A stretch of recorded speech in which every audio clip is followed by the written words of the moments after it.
रावण ने क्यों किया था बाली की पत्नी के साथ संभोग? जानिए गहराई की सच्चाई। मंदोदरी असल में बाली की पत्नी थी। रावण ने उनका हरण क्यों करवाया था? ये केवल एक साजिश थी या इसके पीछे कोई और रहस्य छिपा था? दोस्तों, आज हम आपको बताएंगे रहस्यमय प्रसंग के बारे में। बहुत कम लोग जानते हैं रावण, बाली और मंदोदरी, इन तीनों के बीच का ये रहस्य। ऐसे अनसुने और चौंकाने वाले तथ्य हैं जिन पर शायद ही आपने पहले कभी ध्यान दिया हो। आखिर क्यों रावण ने बाली की पत्नी को अपना बनाया था? मंदोदरी का हरण कैसे किया उसने अपनी चाल और शक्ति से मंदोदरी को अपनी रानी बना लिया? और सबसे महत्वपूर्ण, क्या मंदोदरी ने भी रावण को स्वीकार किया गया या उसके पीछे कोई और रहस्य था? इन सभी रहस्यों से पर्दा उठाना। वीडियो को पूरा देखने के लिए और सनातन धर्म की इस अद्भुत गाथा को देखने के लिए अंत तक जुड़े रहे। तो दोस्तों, वीडियो शुरू करते हैं। रावण ने क्यों किया था बाली की पत्नी मंदोदरी के साथ संबंध? आप तो यही जानिए। मंदोदरी रावण की पत्नी थी, लेकिन क्या वह वास्तव में पहले बाली की पत्नी थी? मंदोदरी बाली की पत्नी थी तो फिर रावण ने उनका हरण कैसे किया? मंदोदरी को अपनी पत्नी कैसे बनाया? मंदोदरी के साथ संबंध स्थापित किया गया? सभी पुरातन के उत्तर दर्शन के लिए आज हम इस वीडियो में चर्चा करने जा रहे हैं, तो जुड़े रहिए हमारे साथ और इस कहानी के रहस्यों को जानने के लिए वीडियो को अंत तक देखें। बात उन दिनों की है जब 3 लोकों में 2 महाबलशाली योद्धाओं की चर्चा। एक था लंकापति रावण, जो अपने अद्भुत चमत्कार से लोकों को पुनः प्राप्त करने का अभियान। दूसरा था, यह था किष्किंधा का अपराज्य वयोवृद्ध बाली, जिसे स्वयं भगवान विष्णु का श्रृंगार प्राप्त हुआ था। बाली को यह अद्वितीय आभूषण प्राप्त हुआ था।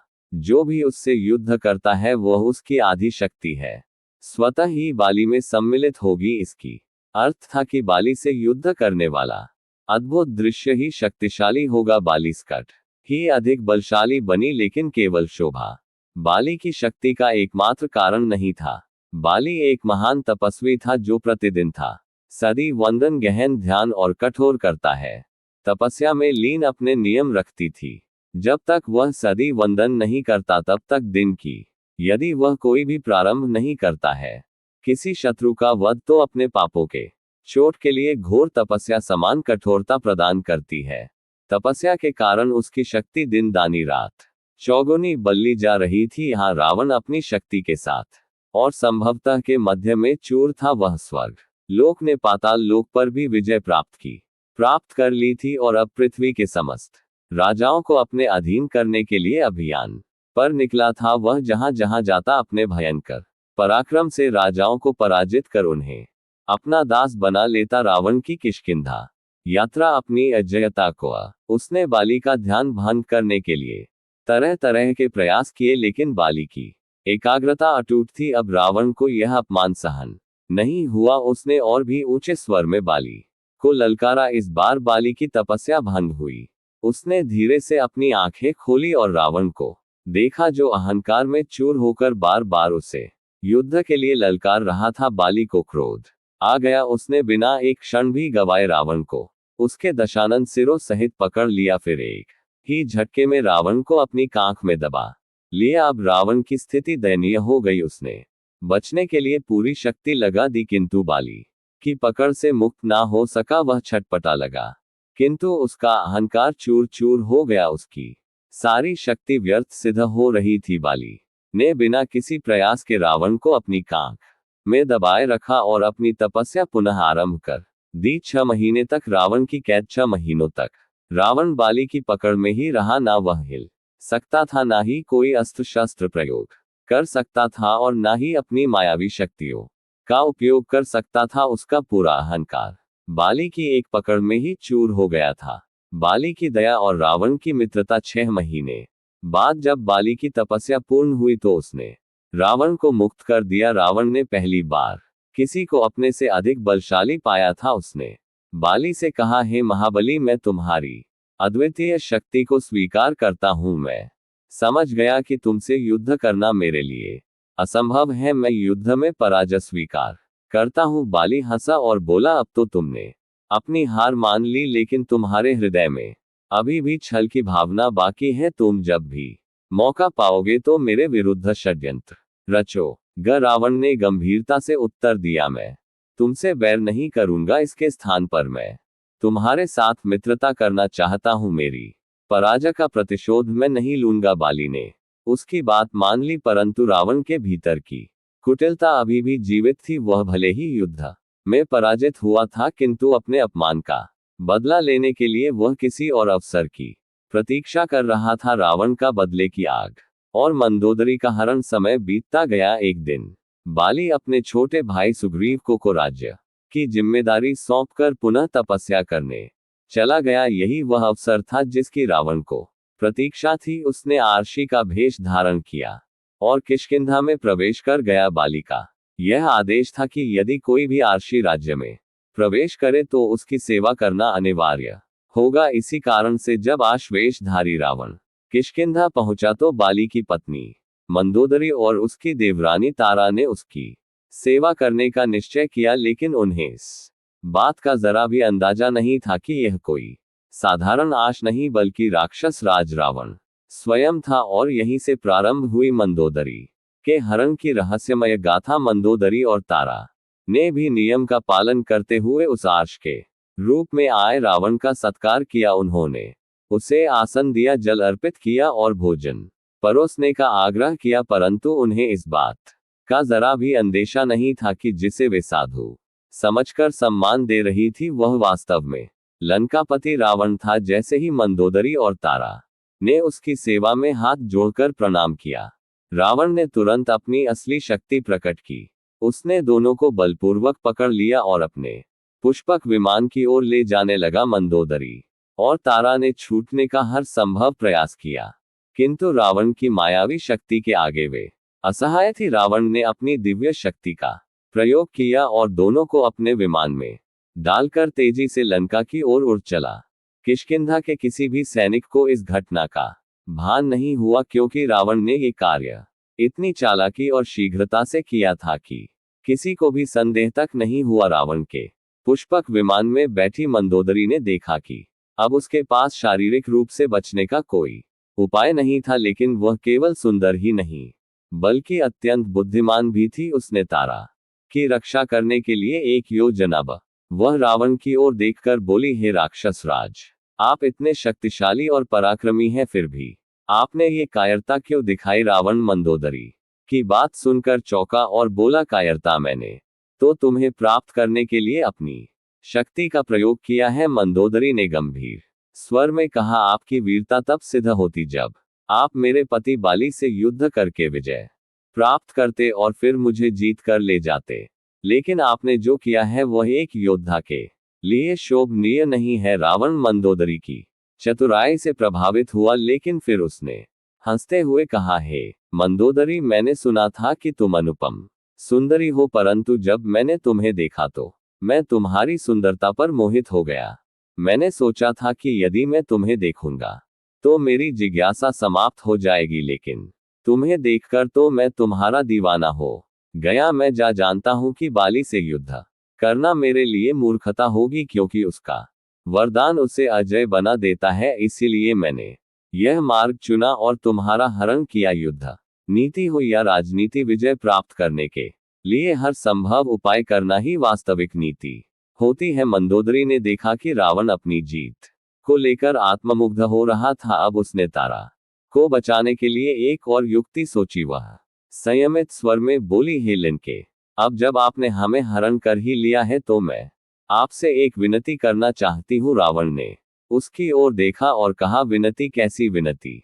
मंदोदरी ने अत्यंत गंभीरता से कहा, मैं आपकी शक्ति और पराक्रम को जान चुकी हूँ, लेकिन मेरा विचार है कि यदि आप सचमुच इतने ही बलशाली और न्यायप्रिय हैं तो आपको अनावश्यक रूप से निर्दोष लोगों को कष्ट नहीं देना चाहिए। मंदोदरी ने कहा कि मान लिया कि तुम बलशाली हो और तुमने छल से मुझे अपने साथ ले जाने का निर्णय भी ले लिया, लेकिन क्या तुमने कभी सोचा कि जब बाली तपस्या से लौटेगा और उसे यह पता चलेगा कि तुमने उसकी पत्नी का हरण किया है तो वह क्या करेगा? रावण मंदोदरी की बातों को ध्यान से सुन रहा था। मंदोदरी ने आगे कहा, बाली केवल एक पति नहीं बल्कि एक शक्तिशाली योद्धा और अपने राज्य का संरक्षक भी है। जब वह लौटेगा तो वह तुमसे बदला लेने के लिए अपने पूरे राज्य की सेना को लेकर लंका पर चढ़ाई करेगा। उस युद्ध में न जाने कितने निर्दोष सैनिक मारे जाएंगे, कितनी माताओं की गोद सूनी हो जाएगी, कितनी बहनों के सुहाग उजड़ जाएंगे और ना जाने कितने बच्चे अनाथ हो जाएंगे। क्या तुमने कभी सोचा है कि तुम्हारी इस एक गलती से कितना बड़ा विध्वंस हो सकता है? रावण मंदोदरी की बातों को सुनकर थोड़ा विचलित हुआ, लेकिन फिर भी उसने गर्व से हंसते कहा, मंदोदरी, मैं युद्ध से नहीं डरता। अगर मैं 6 महीने तक भी तुम्हें अपनी बना सका तो मुझे उसके बाद मरने का भी कोई भय नहीं है। मैं तुम्हारे बिना नहीं रह सकता। मंदोदरी मन ही मन मुस्कुराई। वह जान गई थी कि अब वह अपने चतुराई से इस संकट से बाहर निकल सकती है। मंदोदरी ने तुरंत एक नई चाल चली। उसने कहा, अगर तुम मुझसे इतना प्रेम करते हो तो मेरी एक शर्त माननी होगी। मुझे तुम्हारे साथ चलने में कोई आपत्ति नहीं, लेकिन मेरी बहन तारा गर्भवती है। क्या तुम्हें उसके अजन्म बच्चे की जरा भी चिंता नहीं? रावण ने कुछ सोचा और फिर बोला, तुम्हारा तर्क ठीक है, मैं तारा को मुक्त कर दूंगा, लेकिन बदले में तुम मेरे साथ लंका चलोगी। मंदोदरी ने सहमति में सिर हिला दिया। रावण ने तुरंत पुष्पक विमान को मोड़ा और किष्किंधा के बाहर तारा को उतार दिया। अब मंदोदरी पूरी तरह से अकेली थी, लेकिन उसने हार नहीं मानी थी। रावण के मन में अभी भी असीम अहंकार था। मंदोदरी ने सोचा कि अगर वह इस अहंकार को ही उसकी कमजोरी बना दे तो वह खुद को बचा सकती है। उसने रावण से कहा, मैंने सुना है कि तुम्हारी गर्जना इतनी भयानक है कि इसे सुनकर महिलाओं और पशुओं के गर्भ गिर जाते हैं। क्या ये सच है? रावण ने गर्व से उत्तर दिया, हाँ, ये सत्य है। मेरी गर्जना इतनी प्रबल है कि इसके प्रभाव से कई बार भूमि तक कांप उठती है। इस गर्जना को सुनकर न केवल भय पैदा होता है, बल्कि गर्भवती स्त्रियां भी इसे सहन नहीं कर पाती। मंदोदरी ने संयमित स्वर में कहा, अगर यह सच है तो मैं इसे सुनना चाहती हूँ। मैं देखना चाहती हूँ कि वास्तव में ये गर्जना कितनी प्रबल है। रावण को मंदोदरी की यह जिज्ञासा सुनकर गर्व महसूस हुआ। उसे लगा कि मंदोदरी अब उसकी शक्ति को स्वीकार करने लगी है। रावण ने पूरे बल से एक प्रच गर्जना की। उसकी भयंकर आवाज से पूरा ब्रह्मांड गूंज उठा। पृथ्वी कांपने लगी, पर्वतों की चोटियां हिल उठी और आकाश तक उसकी ध्वनि गूंजने लगी। मंदोदरी इस गर्जना के प्रभाव को सहन नहीं कर पाए, गर्भ गिर गया और उसका पुत्र ने समय से पहले जन्म ले लिया। मंदोदरी जानती थी कि अब यह शिशु लंका में सुरक्षित नहीं रहेगा।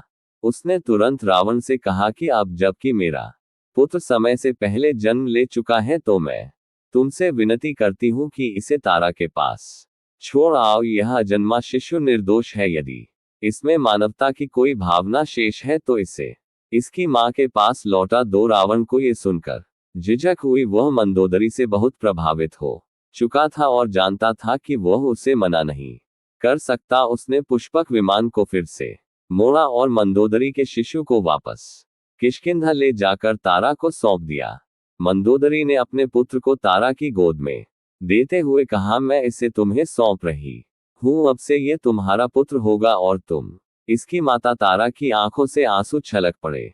उसने मंदोदरी से कहा, लेकिन तुम इसे छोड़कर कैसे जा सकती हो? मंदोदरी ने गंभीर स्वर में उत्तर दिया, अगर मैं इसे अपने साथ लेकर लंका जाऊंगी तो रावण इसे स्वीकार नहीं करेगा। अगर बाली इसे लंका में जाकर पाएगा तो यह उसके क्रोध का कारण बनेगा। इसलिए इसे यहीं रखना ही उचित है। और एक और बात, पुत्र माता के शरीर का एक अंश होता है, इसलिए इसका नाम अंगद होगा, क्योंकि यह मेरे अंग का ही हिस्सा है। तारा ने शिशु को अपनी गोद में लिया और स्नेह से उसका माथा चूमा।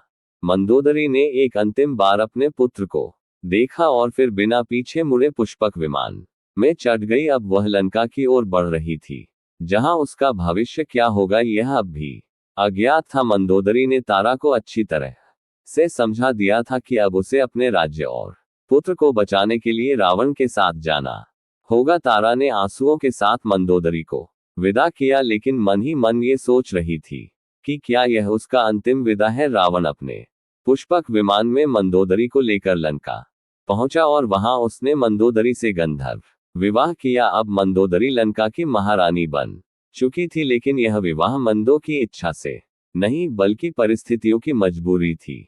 परिणाम स्वरूप मंदोदरी गर्भवती हो गई और रावण के पुत्र को जन्म देने वाली थी। उधर बाली ने 1 वर्ष की कठोर तपस्या का संकल्प लिया था, जो अब समाप्त हो चुका था। जब वह तपस्या समाप्त करके लौटा तो उसका हृदय प्रसन्न था। राज्य की जिम्मेदारी निभाने के लिए उसने सुग्रीव को धन्यवाद दिया और प्रेम पूर्वक अपने छोटे भाई को गले लगा लिया। सुग्रीव ने आदर पूर्वक बाली का स्वागत किया, लेकिन उसके मन में एक गहरी चिंता थी। वह जानता था कि जब बाली को यह ज्ञात होगा कि रावण ने मंदोदरी का हरण किया है तो उसका क्रोध सीमा पार कर जाएगा। और यही हुआ। जैसे ही बाली को यह समाचार मिला कि लंका का राजा रावण उसकी पत्नी मंदोदरी को बलपूर्वक अपने साथ ले गया है, उसकी आंखों में रक्त उतर आया और उसकी क्रोधाग्नि विकराल हो उठी। बाली ने बिना एक क्षण भी वाय लंका की ओर कूच किया। वह पूरी गति से दौड़ता हुआ लंका की सीमा तक पहुंच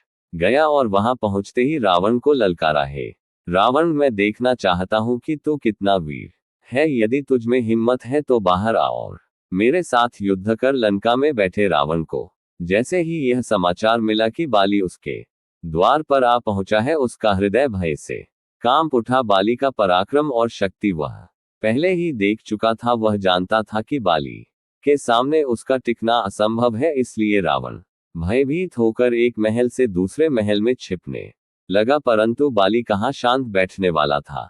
वह लंका के हर मार्ग पर घूमता रहा, हर गली में ललकार रहा, रावण, यदि तू सचमुच वीर है तो बाहर आ। रावण की दशा ऐसी हो गई कि वह कभी इस कक्ष में तो कभी उस कक्ष में जाकर छिपने लगा। वह कोई उपाय नहीं खोज पा रहा था कि कैसे बाली से अपने प्राणों की रक्षा की जाए। मंदोदरी ने बचाए लंका। मंदोदरी यह सब देख रही थी। वह समझ गई कि अगर बाली और रावण का सीधा टकराव हुआ तो पूरी लंका युद्ध की आग में जल जाएगी। ना जाने कितने निर्दोष लोग मारे जाएंगे, न जाने कितने परिवार उजड़ जाएंगे। इसलिए मंदोदरी ने लंका को विनाश से बचाने का निश्चय किया। उसने रावण से कहा, यदि तुम सच में अपनी प्रजा के हितेश हो तो युद्ध से पहले एक और उपाय करो। बाली को महल में आमंत्रित करो और उसे आतिथ्य देकर शांत करने का प्रयास करो। यदि वह भोजन ग्रहण कर ले तो उसके क्रोध को शांत किया जा सकता है। रावण पहले तो डर गया, लेकिन मंदोदरी के इस सुझाव पर सहमत हो गया। उसने बाली के पास दूध भेजा और उसे महल में भोजन के लिए आमंत्रित किया। बाली को जब संदेश मिला कि रावण ने उसे भोजन के लिए आमंत्रित किया है तो वह सोच में पड़ गया, क्या ये छल है या सच में ये रावण की पश्चाताप की भावना है।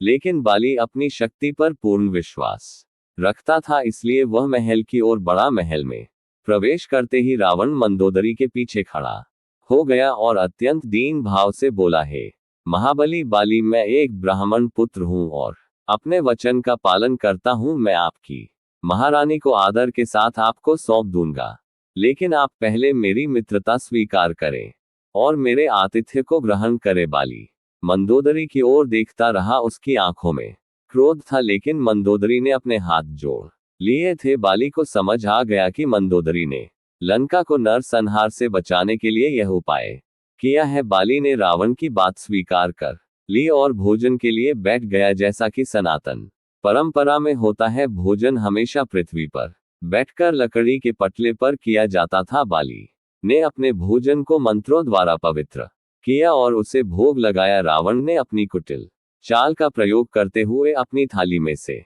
एक ग्रास खाकर उसे बाली की थाली में रख दिया। मंदोदरी जानती थी कि बाली कभी किसी का झूठा भोजन नहीं करता, इसलिए उसने रावण से यह कार्य करवाया। बाली ने जैसे ही यह देखा, उसकी आंखें क्रोध से लाल हो गई। उसने अत्यंत प्रचंड गर्जना की, जिससे संपूर्ण लंका कांप उठी। बाली की इस भयंकर गर्जना से मंदोदरी समेत 70,200 राक्षसों की गर्भवती स्त्रियों के गर्भ गिर गए। पूरी लंका में हाहाकार मच गया। महल से लेकर गलियों तक राक्षसी स्त्रियों का विलाप सुनाई देने लगा। रावण, जो पहले ही भयभीत था, अब अपनी मृत्यु को सामने देखकर कांपने लगा। वह मंदोदरी के पीछे जाकर छिपने लगा, क्योंकि वह जानता था कि बाली की शक्ति से बच पाना असंभव है। गर्भ के कष्ट से पीड़ित मंदोदरी अपने दर्द को समेटे हुए बाली के सामने हाथ जोड़कर खड़ी हो गई। उसने विनीत स्वर में कहा, हे महात्मा, हे वैष्णव, हे बलवान में